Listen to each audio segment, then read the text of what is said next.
El declive cognitivo de Donald Trump es el peor secreto guardado dentro de la Casa Blanca. Bueno, ese y el hecho de que Donald Trump cuando era más joven era un gran amigo de criminales que ahora está encubriendo. Pero Donald Trump actualmente, si tú lo miras, si tú lo escuchas y de verdad te toca ver noticias, te puedes dar cuenta de que claramente está en un verdadero declive cognitivo. No hay cantidad de ofuscación o de mentiras que Caroline Leavitt pueda decir para distraernos del hecho de que esto le está pasando al presidente de Estados Unidos. Especialmente ahora que Donald Trump sin querer suelta toda esta información y lo está demostrando porque se está enojando como nunca, cuando un alto funcionario dejó todo esto expuesto y Donald Trump explotó y comenzó a hacer publicaciones sin sentido dentro de Truth Social. Antes de empezar con este derrumbe y este colapso de Donald Trump, quiero que comencemos con un momento muy racista de Donald Trump contra Somalia. What do the Somalians have to do with this Afghan guy who shot the national? Nothing, but Somalians have caused a lot of trouble. They're ripping us off for a lot of money. There's a tremendous amount of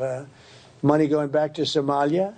What the hell are we paying money to Somalia for? But they're ripping off our country at a level that few people have been able to see before.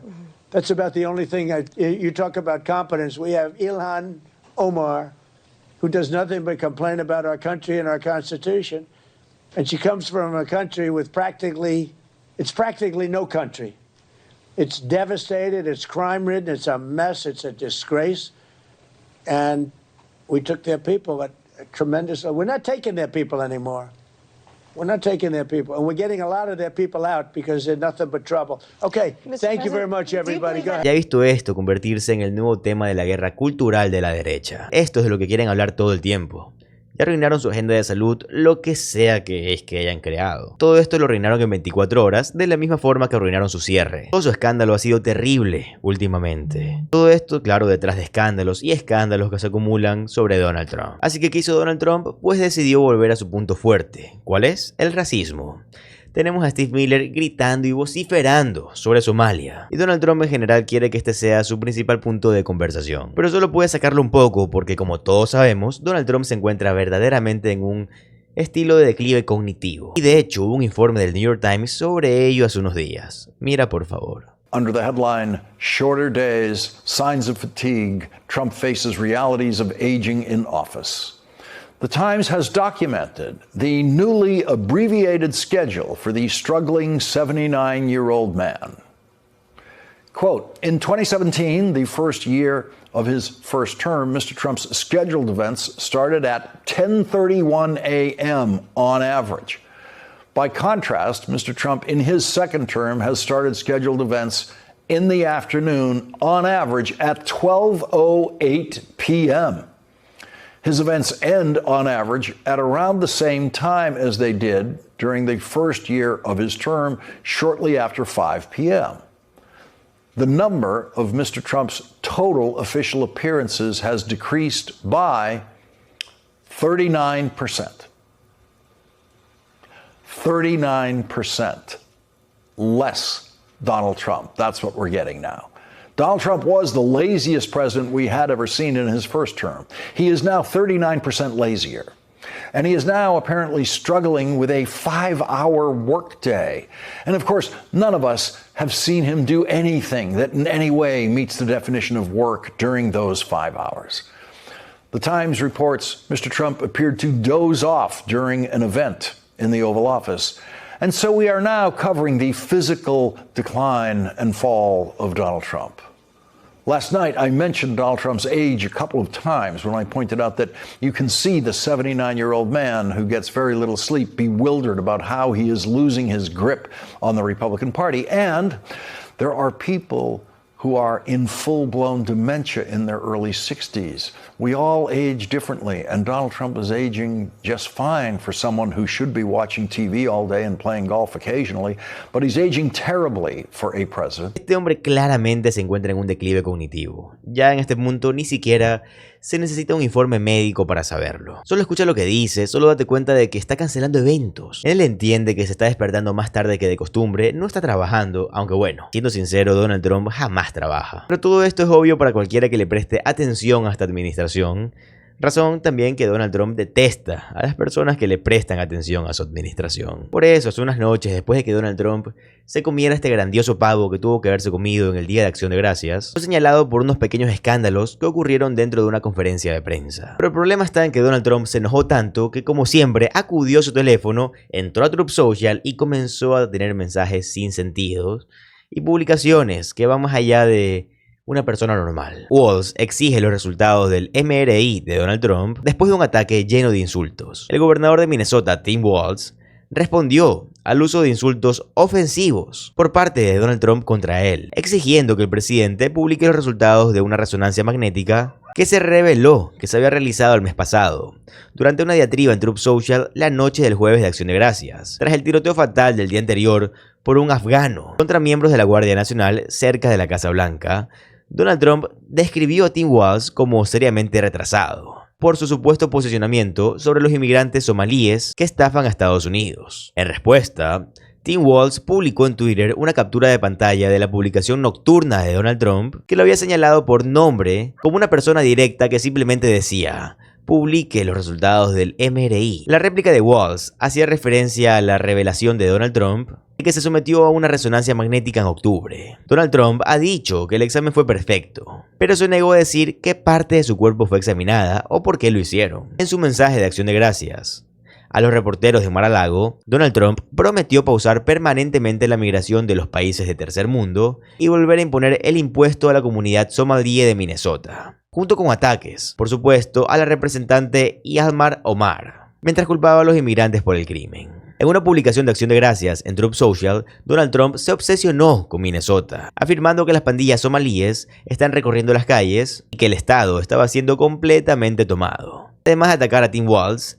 amenazó con terminar el estatus de protección temporal para los somalíes en Minnesota y atacó a Omar como la peor congresista de nuestro país. Obviamente esto es una campaña racista de Donald Trump para tratar de distraer de cosas verdaderamente importantes. Cosas como la renuncia de Marjorie Taylor Greene, la fractura del movimiento MAGA, lo vinculado que está Donald Trump con los archivos de Jeffrey Epstein, los asesinatos que han ocurrido dentro de la costa del Pacífico. De hecho, en la costa de Venezuela, estos barcos pesqueros que Donald Trump, sin preguntar, sencillamente bombardeó. El colapso del mercado de valores, el aumento de precios de los bienes. Podría enumerar un millón de cosas de las que esto es un encubrimiento, pero también es del declive cognitivo de Donald Trump. Este se ha vuelto realmente fuera de control y se ha vuelto más radical que nunca. Y suena loco decirlo, pero esto es porque Donald Trump ha perdido su cerebro de una forma que nunca imaginamos que pasaría. Y el hecho de que ellos estén encubriendo el resultado del MRI de Donald Trump es una admisión de lo malo que resulta ser para él. Porque claro, todos sabemos que si los resultados del MRI de Donald Trump hubieran sido beneficiosos para él, sin que nadie se lo pida, los hubiese publicado. Porque claro, a él le encanta presumir de que tiene una salud estable, pero claramente no es así. Y su falso médico, que ya perdió su licencia para ser doctor, que publicó un informe falso sobre su salud, dicho sea, ya no ha publicado más sobre esto. ¿Qué pasa con eso? ¿Por qué no dicen que el MRI de Donald Trump sencillamente salió mal? ¿En qué parte se lo hicieron? ¿Qué está fallando en Donald Trump? ¿Será su cerebro? ¿Sus músculos? ¿Qué será? Antes de retirarme, quiero que veas este clip de Lauren O'Donnell. Miren, por favor. Punchbowl News, run by Jake Sherman, who has excellent contacts in Congress, reports that Republicans believe they have no chance of winning the House of Representatives next year. That's what Republicans believe, and they blame two people, Donald Trump and Mike Johnson. Quote, a few other GOP members messaged us over the weekend saying that they too are considering retiring in the middle of the term. Here's one particularly exercised senior House Republican, quote, this entire White House team has treated all members like garbage, all. And Mike Johnson has let it happen because he wanted it to happen. That is the sentiment of nearly all appropriators, authorizers, hawks, doves, rank and file. The arrogance of this White House team is off-putting to members who are run roughshod and threatened. They don't even allow little wins like announcing small grants or even responding from agencies. Not even the high profile, the regular rank and file, random members are more upset than ever. Members know they are going into the minority after the midterms. More explosive early resignations are coming. It's a tinderbox. Morale has never been lower. Mike Johnson will be stripped of his gavel and they will lose the majority before this term is out. Pero bueno amigos, llegamos al final del video y antes de irme te quiero dar un consejo como te lo he venido dando durante toda la semana pasada, durante toda esta semana y lo vas a seguir recibiendo hasta que ya no sea necesario. Mira, Estados Unidos se encuentra en una crisis financiera, una crisis económica, una crisis social incluso. Mira, el problema es que Estados Unidos se encuentra dentro de una recesión económica y a la vez se encuentra dentro de una estanflación. Una estanflación es cuando dentro de la economía está la inflación muy elevada y el desempleo muy elevado. Te explico, esto no pasa normalmente en una economía. Lo que pasa es que la inflación está alta y el desempleo está bajo o viceversa. A veces la inflación está baja y el desempleo está alto. ¿Por qué? Te lo explico rápido. Cuando la inflación está alta es porque los precios de los productos, ya sean víveres o materiales, están altos. Pero el desempleo está bajo. ¿Qué quiere decir esto? Que hay mucho empleo, que hay dinero en el país. Y cuando hay dinero, puedes comprar cosas. Por ende, las cosas pueden costar un poco más. No hay problema. Evidentemente así funciona la vida. Y viceversa. Cuando el desempleo está alto, o sea, cuando las personas no tienen empleo, no hay dinero en el país, las cosas no suben de precio. Muchas veces incluso bajan de precio, hay ofertas. Eso es el rumbo natural de la economía. Precios altos, mucho dinero. Precios bajos, poco dinero. ¿Ok?